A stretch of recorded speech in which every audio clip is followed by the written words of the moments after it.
ദിവസങ്ങളിൽ അബുദാബിയിലെ റോഡുകൾ ഭാഗികമായി അടച്ചിടുമെന്ന് AD മൊബിലിറ്റി അറിയിച്ചു.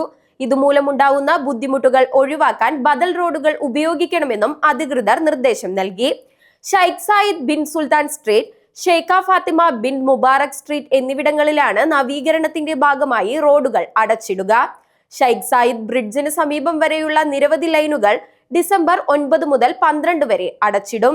ഇടത്തെ 3 ലൈനുകൾ ഡിസംബർ 9 പുലർച്ചെ 12 മുതൽ 15 രാത്രി 10 വരെയാണ് അടച്ചിടുക. വലത്തെ 2 ലൈനുകൾ ഡിസംബർ 15 രാത്രി 10 മുതൽ 22 പുലർച്ചെ 6 വരെയും അടച്ചിടും. ഡിസംബർ 5 വൈകിട്ട് 5 മുതൽ 8 പുലർച്ചെ 5 വരെയാണ് ഷൈഖ ഫാത്തിമ ബിൻ മുബാറക് സ്ട്രീറ്റിൽ വിവിധ ലൈനുകൾ അടച്ചിടുന്നത്. ഗതാഗതം സുഗമമാക്കുന്നതിനും റോഡ് സുരക്ഷ വർദ്ധിപ്പിക്കുന്നതിനുമായാണ് നവീകരണം നടത്തുന്നതെന്നും ഡ്രൈവർമാർ ബദൽ പാതകൾ ഉപയോഗിക്കണമെന്നും AD മൊബിലിറ്റി അധികൃതർ ആവശ്യപ്പെട്ടു.